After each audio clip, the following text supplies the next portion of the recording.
All right, welcome everybody to this week's IQuS seminar. It's our great pleasure to have Dr. Louis Anderson joining us today.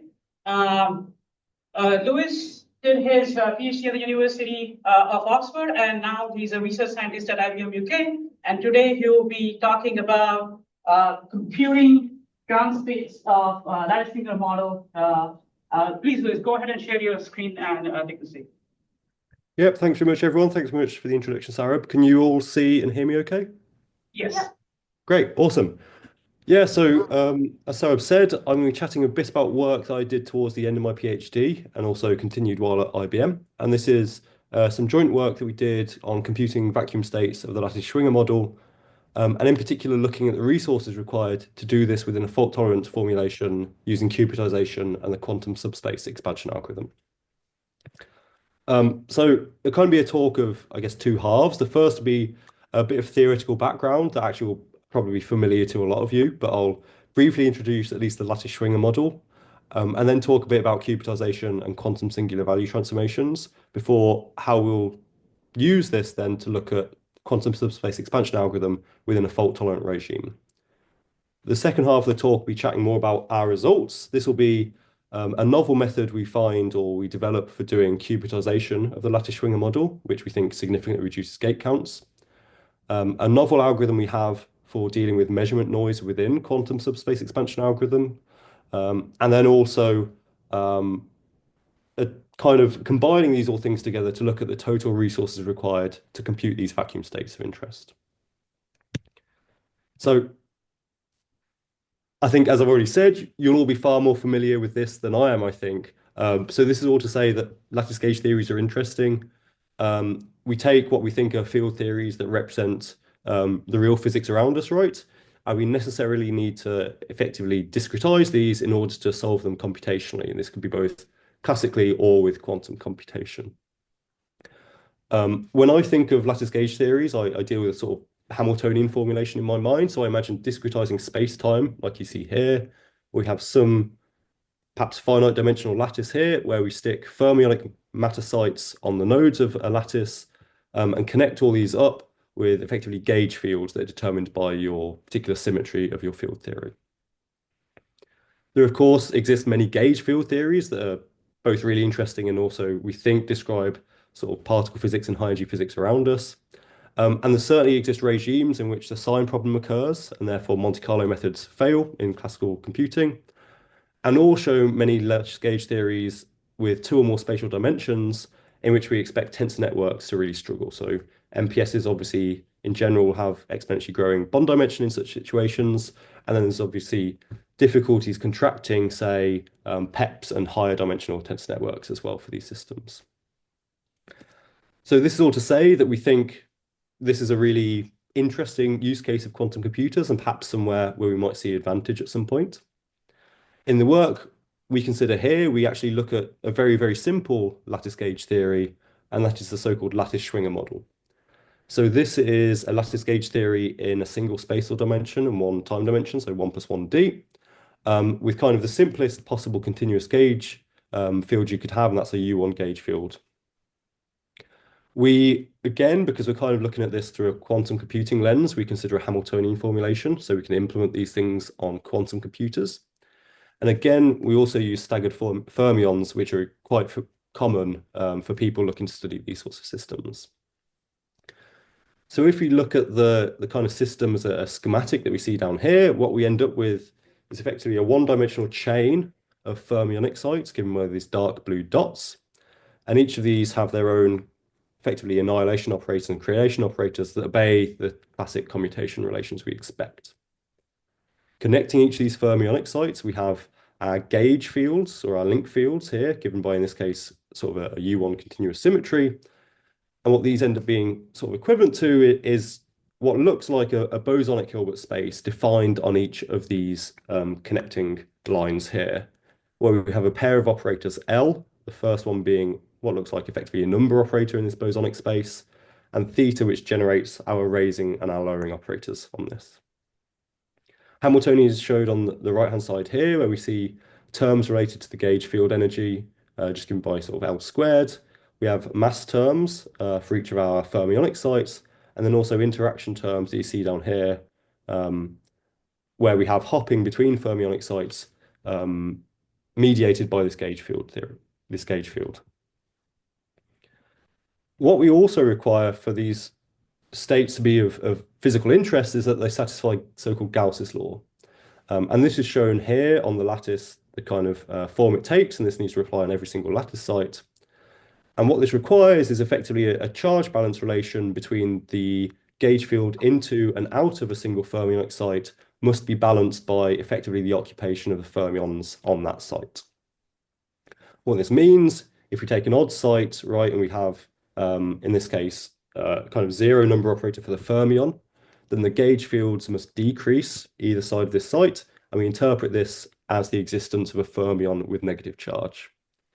If, on the other hand, the value of the number operator is 1, then actually looking at Gauss's law, we have equal gauge field into and out of this site, and therefore we kind of interpret this as the lack of any particle or any charge in that site, and therefore vacuum state.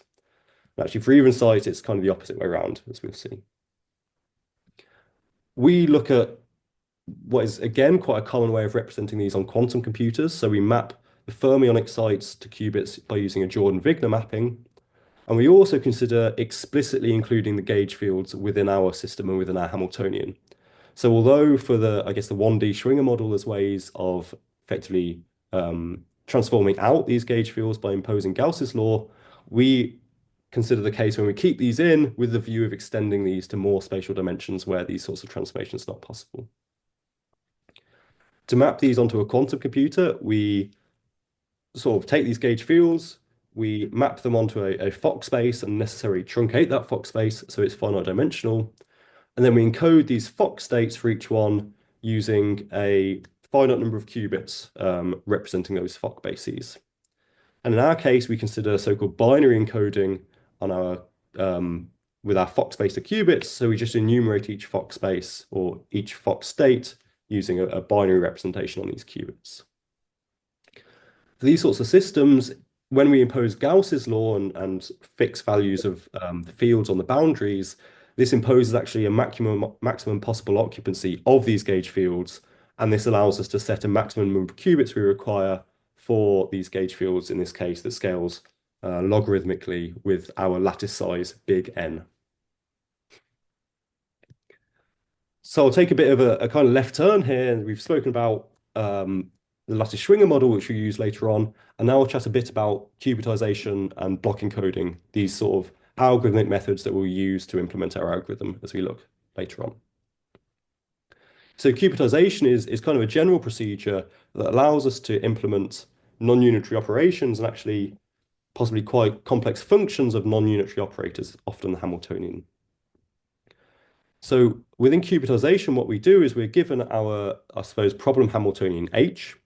And what we do is we define a pair of states or operators G and G tilde that act on an auxiliary Hilbert space, so a set of ancilla qubits that's distinct from our system qubits that eventually we're going to sort of kind of act on and measure on. In addition to these two states, G and G tilde, which I'll call our kind of block encoding states, we also define a selection operator U that acts on both the system and the ancilla qubits. And we require that U has the following property where if we project out onto the block encoding states on the ancilla qubits, then we end up with the action of the Hamiltonian on our system qubits again. What this essentially does is kind of shown on the right-hand side here, where if we take our Hamiltonian that acts on our system Hilbert space, we embed this within a larger operation that acts on a larger Hilbert space, where the action of H is kind of flagged by these two states, G and G tilde. What's really neat about the block encoding procedure is that we can then go on to do so-called quantum singular value transform, where if we define a pair of rotations around these block encoding operators, then if we're given kind of any degree k polynomial that's in a sense bounded, as we see here, then we can apply the function f of our Hamiltonian acting on our system Hilbert space. And we do so with the sort of repeated operation of our selection operator U, as well as our rotation operators, a total of effectively k times. And the effect of this is shown here, again, where we actually implement our polynomial function of our Hamiltonian H within our larger Hilbert space, but the operation of this is flagged by these block encoded qubits here in this sort of way. So this is the case for K even, and it's a very similar case for K odd that requires a similar number of resources. So what might we want to do with this QSVT and this qubitization? Well, in this work, we use this to implement the quantum subspace expansion algorithm to compute ground states or vacuum states of the lattice Schwinger model. So the QSE algorithm is based on finding effectively an approximate ground state within a subspace spanned by, in our case, we consider a Krylov basis spanned by repeated powers of a Hamiltonian on some reference state. So you'll notice, of course, that these are effectively not true states, right? They're not normalized. H is not unitary. But we're still able to implement these by using our block encoding procedure and our qubitization because these are, in fact, very trivial monomials of our Hamiltonian applied to some hopefully easy to prepare state. So the quantum subspace expansion algorithm works by using a CPU to solve the generalized eigenvalue problem that you see here to compute vectors C that give you effectively coefficients of these basis states within some approximate ground state, where these matrix elements that are used to construct these matrices H and S are what is computed on the quantum computer. And so what we do is we measure on a quantum computer these effectively polynomials, right, of our Hamiltonian acting on these reference states that are easy to declare psi naught. And there's lots and lots of ways of implementing these block encoding procedures. We consider a very simple one, so-called linear combination of unitaries approach, where if we write our Hamiltonian as a sum of Paulis with coefficients alpha, right, then if we define U and G tilde in the following way, then it doesn't take long to convince yourself that these satisfy the properties of a block encoding you see on the previous slide. The question is, what do we choose as our sort of states ket I here that flag the operation within this selection operator U? Well, a very common choice is to actually use these labeling states I as effectively a pair of binary vectors X and Z, where the values of zeros and ones within these binary vectors are determined by the corresponding value within the Pauli strings within the Hamiltonian. So if we have the kind of jth Pauli within the string P as being 1, then we set both X and Z to be 0 in the corresponding basis state down here. So there's an I with a corresponding alpha I. If the jth Pauli operator is X, then we set the binary value in X to be 1 and Z to be 0. Skipping ahead too, if it's Z, then we set X0 and Z1. And if it's Y, then we set X1 and Z1. What this means is if we have this, then the selection operator U becomes really easy to implement. It's just effectively a controlled Pauli X or a controlled Pauli Z applied to every single qubit within our system, conditioned on the corresponding qubit within the sort of auxiliary Hilbert space given by these G states here or these I states. Of course, what this means is that you don't get anything for free, right? And it means that in general, it's quite difficult to compute these possibly general superpositions required for G and G tilde block encoding states. So that's kind of a bit of background there. I will say, if anyone has any questions now they'd like to ask, please go ahead.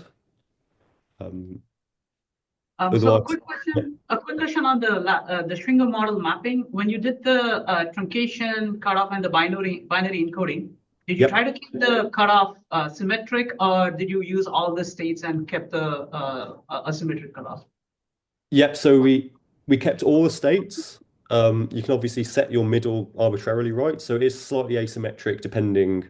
You end up with necessarily one more state above 0 than below, or vice versa. Because we consider all of the states in that Fock space, so we truncate at effectively n or n plus 1 or 2n plus 1 or whatever you need, right?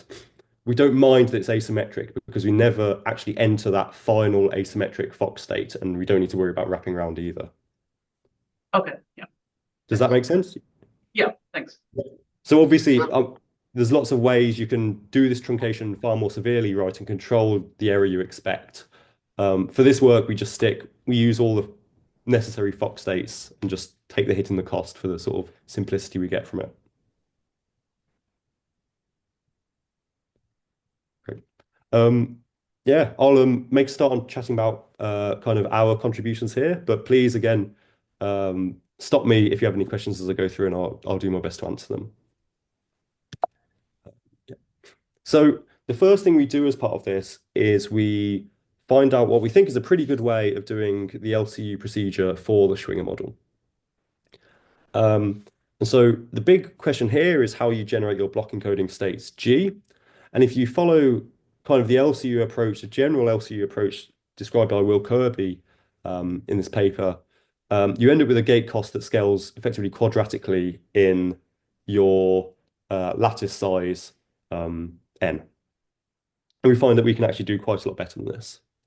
And we do this by recognizing that, like with many of these lattice gauge theories, right, or basically all of them, that if you ignore the mass term, which is itself easy to deal with because this is going to turn into a single qubit rotation, that the terms in the Hamiltonian corresponding to the field energy and also the interaction energy are the same from every single kind of pair of lattice sites, right? These have the same form, they have the same coefficients, whether little n equals 1, little n equals 2, little n equals 3. And this means that they have the same set of Pauli strings, although kind of shifted over by effectively a register and a bit. And therefore, the binary terms that we need to get within G, again, they have the same coefficients and they have the binary strings I that correspond to these X and Z vectors that you saw previously are the same, but just shifted over effectively a register. And what this means, and I'll apologize, it's pretty horrific notation here, but what we can do is we can prepare the kind of tricky bit of G, which is this general or arbitrary superposition, but over just kind of the bit of your Hamiltonian or bit of your register that corresponds to the first fermionic site, the second, and the corresponding link field. And then the rest of the terms within this basis state are all 0, so we leave them unchanged. What we can then do is we can take this and we can partially swap this using an ancilla qubit into the bit of the register that corresponds to, in this case, the second fermionic site and the third fermionic site in their corresponding field. And we can do this, and if we compute the kind of coefficients correctly, we can do this over and over again, such that the costly bit of generating the arbitrary superposition is done once, and then we just have to partially swap it over into the rest of the register. And the result of this is that we end up with a block encoding that scales with n log n, so n being our number of fermionic sites in our system, and therefore n log n being actually the number of qubits in our system as well. So we don't expect really to do any better than this asymptotically, although it's a big question about the prefactor. What I just show here is therefore the full resource or the full gate cost required for doing a single set of this block encoding. So to generate, in this case, the rotation operator pi and the selection operator u as we estimate. On the bottom, I show this split out between our operator u and our operator pi because they are sort of have to be considered separately. But we see if we compare the solid lines, which are the gate costs, if we use our linear combination of unitaries approach, compare this to the sort of naive, if you naively followed the method described by Will Kirby et al., we find a really significant reduction in the gate costs for our qubitization procedure. And actually, if you look at the gate costs here, right, sort of looking at the millions of gates for systems of thousands, if not tens of thousands of lattice sites, the sort of circuit depth associated with this is actually not like, doesn't look too different from the circuits you may associate with doing chemistry ground state computations on quantum computers, which I think is quite a nice sign. So the second thing we do, we've looked at the resources required to the actual block encoding procedure, but we need to look at how many times we apply this in order to do our subspace expansion algorithm. For any of you that have dealt with these quantum subspace expansion algorithms, you'll know that the effect of shot noise on the expectation values has a really severe impact on the quality and the stability of the solutions that come out. And this is because this generalized eigenvalue problem that you need to solve as part of the QSE algorithm, so you solve this classically, is really poorly conditioned. And therefore, even small amounts of noise on these expectation values can lead to poor results or actually a complete failure of the algorithm. While we were doing this work, we actually developed an algorithm for controlling the noise within these quantum subspace expansion algorithms, a so-called partition quantum subspace expansion algorithm, that we found was actually able to deal really quite well with the measurement noise or the effect of finite measurement noise in the system. And PQSE works by, instead of giving yourself sort of a total maximum Krylov basis and just forming that basis and seeing what happens, we form a series of Krylov bases which are much smaller and solve that quantum subspace or that generalized eigenvalue problem within these small subspaces, using the ground state or the approximate ground state that results from one as the input state to another. And in this sense, what we do is we ensure that actually the generalized eigenvalue problems being solved at each step remain small, well-conditioned, and therefore we don't suffer as much from the effective measurement noise. Okay. Quick question here. How did you, what measure did you use to characterize how robust is your algorithm against the traditional algorithm? Can you elaborate on that a little bit? So if I'll skip through, this is perhaps not really of interest. This is just talking through the algorithm, but we've got a couple of results from this paper here, and actually there's some more results coming in an updated version of this shortly. But if we look, for example, just at disordered Heisenberg ring and the hydrogen chain, what we show here is a fractional energy error on the y-axis as a function of effectively fractional measurement noise delta that we apply. We perturb these values within this matrix. And these are averages over many runs. But what we see here is actually the fractional energy error, if you just consider quantum subspace expansion, basically, is this orange line here. And if you consider the same number of resources, so the same number of shots, measurement noise, and also Krylov basis, the actually partitioned result gives you results that are way sort of, this is 2-3 orders of magnitude improved in terms of that energy error. We also compare it to a so-called thresholded approach that's fairly common. And in this case, we quite naively choose the threshold parameter because it requires some results or a lot of knowledge about the actual true value of this. But again, we can find that PQSE does often outperform this, and in the other cases performs very similarly to it with the same number of resources. Does that answer your algorithm or your question?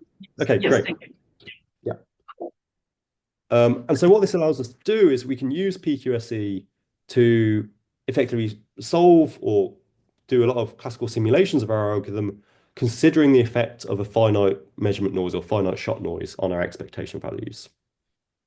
So what I show here is the effect of comparing the PQSE with finite shot noise to the result or the true result of doing exact diagonalization for a series of lattice Schwinger model systems of increasing size. On the left-hand side, you see each of these panels corresponds to a different or increasing number of fermionic sites. So up from n equals 4 to n equals 26. So right down here, this corresponds to, I guess, a Hilbert space of more than 2 to the 26, right? Because we have 26 fermionic sites as well as corresponding gauge field links as well. So it's quite a large Hilbert space we're going to.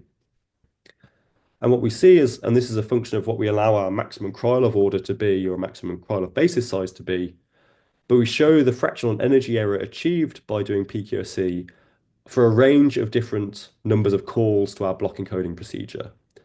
So different circuits within our Krylov basis require a different number of calls to our block encoding procedure, but the total number of calls is what allows us to sort of divvy up the number of shots or the number of measurements that we allow each expectation value to use. What we see is, it's perhaps no surprise that increasing the number of calls and therefore increasing the number of shots significantly increases the quality of result, right? We can go from 1 million shots to 10 to the 15, and we see 4-5 orders of magnitude improvement. But again, even though we're using many, in this case, block encoding calls or shots, we're still a way off or significantly off what can be achieved if you ignore the effective measurement noise, you imagine measurement-free or noise-free measurements. What these results allow us to do is, and I should say, this is way, way better than if you apply just normal QSE rather than PQSE. You sort of don't get anything out at these large systems. And what this allows us to do is it allows us to kind of plot as a function of system size fermi site n, the number of calls that are required to the block encoding procedure to achieve a kind of given or a desired measurement energy error or ground state energy error, in this case 10 to the minus 4. And of course, with this, it's quite naive, but we can kind of fit to this and find this quite nasty exponential fit that goes through this that allows us to say, if we had a system size of n equals whatever, how many calls to our block encoding procedure do we need?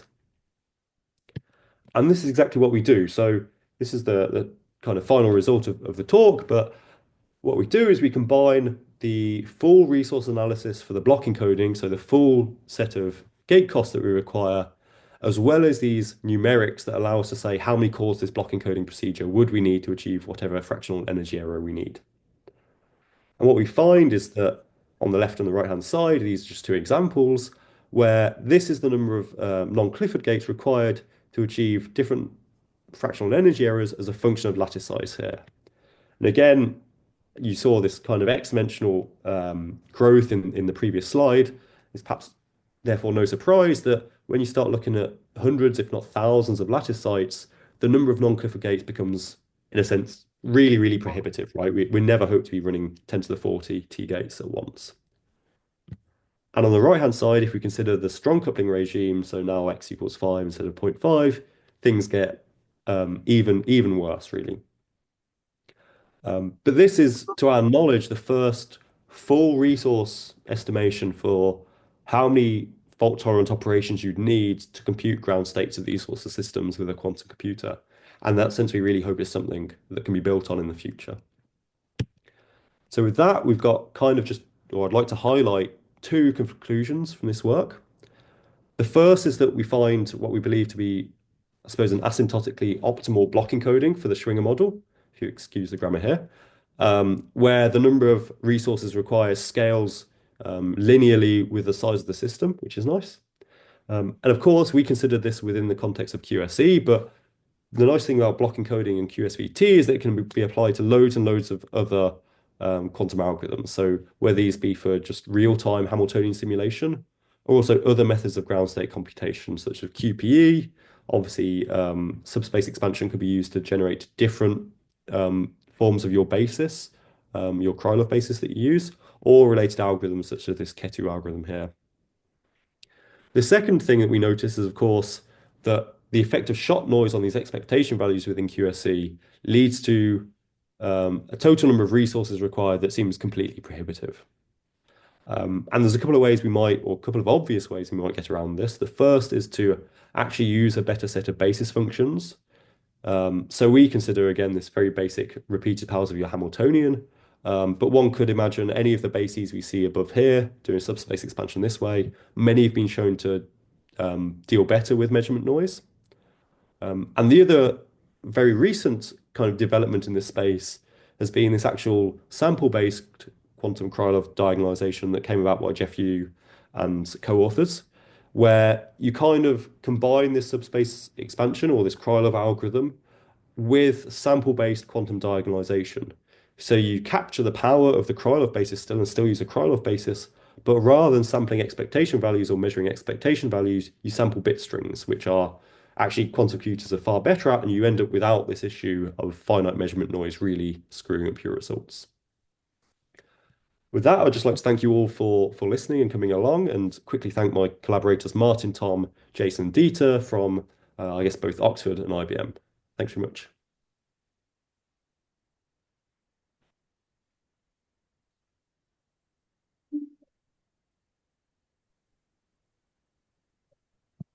So thanks for your talk.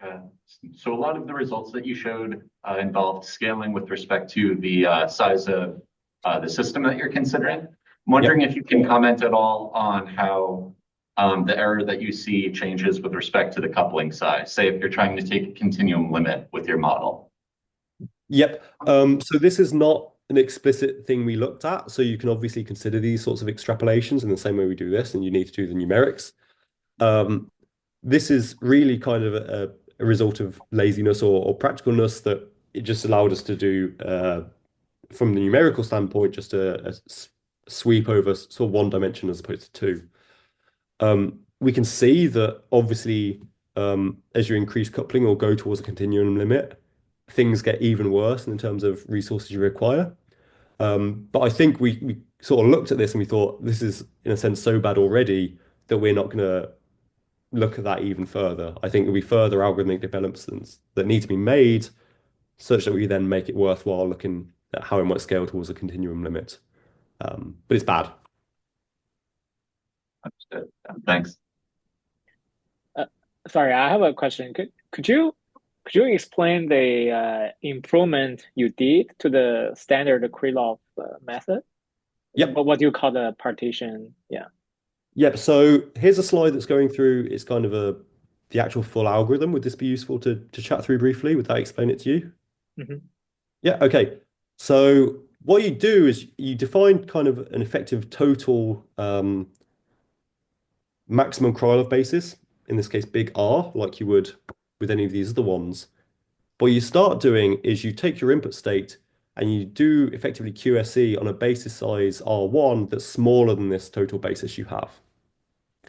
And so this you effectively solve the generalized eigenvalue problem within this smaller subspace, and you end up with an approximate ground state, possibly very approximate, like you see here, that's spanned by vectors up to R1. Mm-hmm.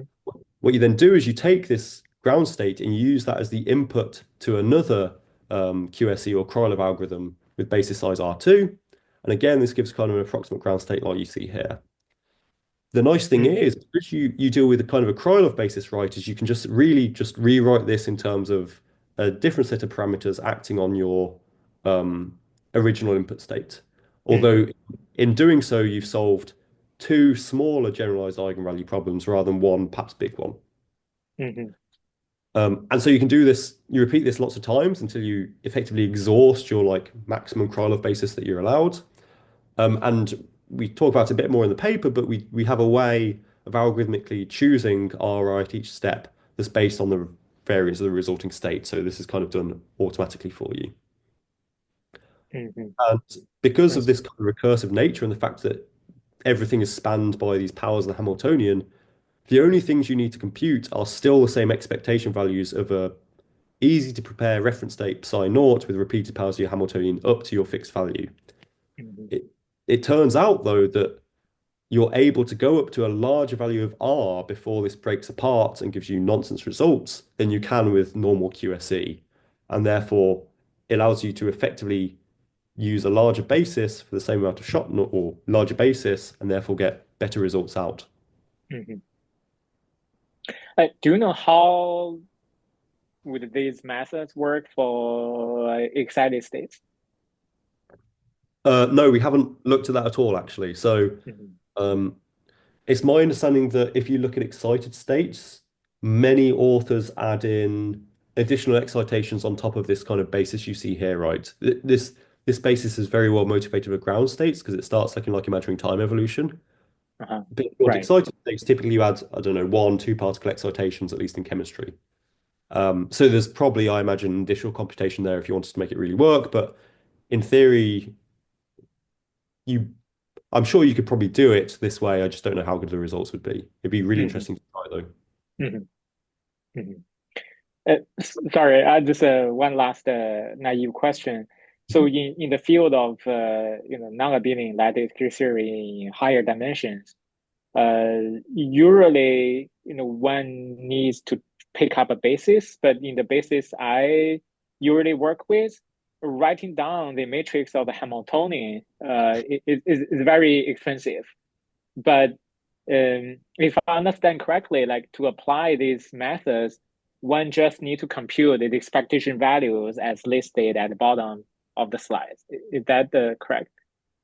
Yeah, exactly. So kind of as long as you have access to what these Pauli operators would be, you can do this, right? So, and this doesn't require you effectively expanding out your full Hamiltonian or knowing this because these are typically defined on sort of a site-by-site basis.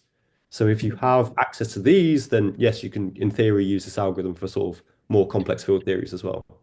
Mhm. Okay, thank you. Cheers. Thank you. Any question from online audience or also in the room? I have a quick question. Okay. Thank you for the talk. When you're doing this subspace method, Mhm. you need to act with the Hamiltonian on some different basis states to generate your Krylov space. Yep. Uh, did you consider that these states should be kind of in the confining regime if you're looking at a confining gauge theory, or do you just choose a bit string at random? So I mean, confining versus non-confining is uh, this is language I don't know much. It's certainly not my background. In this case, we used, I guess, the Neal state as our input, which is obviously very easy to prepare, and has what we expect to be the same, in my mind, symmetry properties as these ground states we have. I wouldn't know whether that was confining or unconfining, but obviously, it has the correct value for certainly the Gauss operators that we expect, and therefore is preserved under the operation of our Hamiltonian. Yeah, okay, makes sense. Thanks. Henry. Hi, thank you for the very nice talk. I'm just curious, so in your resource counting, was there any kind of inclusion of like error correction? So, or are you kind of assuming everything is completely fault tolerant? So we assume everything's completely fault tolerant, and we just count up. In this case, we look at well, C not gates, which immediately tell us we can't really do this in a non-fault tolerant way. And therefore, what we're interested in is by the non-Clifford gates. In this case, we decompose everything into T gates. And then on top of this, of course, if you were to sort of work out a set of real resources required, you'd need to know more specifics about your code, your T-gate generation methods, things like this. And this you'd be able to convert this into effectively times if you knew how quickly you were generating T-gates. We also make a couple of assumptions as well about like all-to-all qubit connectivity, but some back of the envelope calculations show that actually this is not, if you assume a linear connectivity, actually does not make too much of a very big difference here as well. Okay, thank you. Any online questions or you? Otherwise, I'll ask a few. So if you go to the partition QSE algorithm again, I have two more questions following up to Xiaojun's question. So this line which says Ri is chosen to minimize the variance of the resulting state. So when you say that it is cheaper to do the partition quantum subspace expansion, are you factoring in also the cost of figuring out what Ri's I need to pick up in order by computing these variances again and again? Is that cost factored in? So there's a small increase in cost that's associated with an additional pair of H you need to compute a variance. We find even if you take this into account, I don't think it really makes a difference to the results. You still find it improves. There is an additional classical cost associated with this where actually kind of hid it away, but when you solve these small generalized eigenvalue problems, you try lots of different values for Ri and you choose the one that gives the best variance at the end. But the nice thing is that because you're using small subspaces and doing this computation classically, in theory, this is still much smaller than the real time associated with computing the expectation values on the quantum computer in the first place. Okay, and then the second question is related to the big R. You said at some point it starts to break down for large enough R, big R. I'm wondering, is there a measure of like, how do I know a priori at what R's it will start to break down? Or otherwise I have to only compare it against the standard Krylov algorithm to check whether I got the right answer or not? Oh, that's a very good question. So my knowledge may be a bit out of date on this, but to my mind, there's still not a convincing way to choose this big R that you know is definitely going to work. I think there's probably a lot of I'd say lower bounds on R that tell you if we have this R, you'll get this energy out and it will behave. But I think in reality, you can probably push that a lot further than what these bounds may say and still get better results, but there's no way of knowing. I think, to be honest, it's been sort of a year since I thought about this, and I'm sure there's a lot of work out. In particular, I think Will Kirby's probably done probably quite a lot of good work on the actual analytics of this, how you choose these parameters and how you understand the scaling. So I'd recommend looking at that if you were interested in that more generally. Okay. And can you go to the noise plot that you showed about the comparison of two different Hamiltonian? Yeah, this one. This one, You yeah. see, yeah. So, these are two different Hamiltonians that you checked it, right? Like one is Heisenberg ring and the other is H6. Is that right? Yep. And they have different orders of magnitude improvement. It's better in Heisenberg ring and not as much as good as the previous case for the H6. So do you know if I have a new Hamiltonian, what characteristics of the Hamiltonian will determine how much of a big improvement it would be? That's a great question. I have no idea. So these are the only two systems other than the Schwinger model that we've actually tried. So I'd love to see this analysis done. That'd be really, really interesting to know. Okay, so a priori, there is no way to tell whether I would definitely, or you would say that there's definitely going to be an improvement. It's just that how big of an improvement is not guaranteed. Well, it's definitely as good, if not better, for the same number of resources. This Okay. in the worst case, your PQSE ends up doing QSE anyway, so you can always do as well. But I wouldn't know how well. And in fact, the paper we did quite a lot of numerics in various regimes, but we actually have been unable at the moment to understand theoretically how these things might be, or you can predict how it works. So that'd be really interesting. Okay. Yeah. Any more questions? All right. If not, let's thank Louis again. Let's not thank.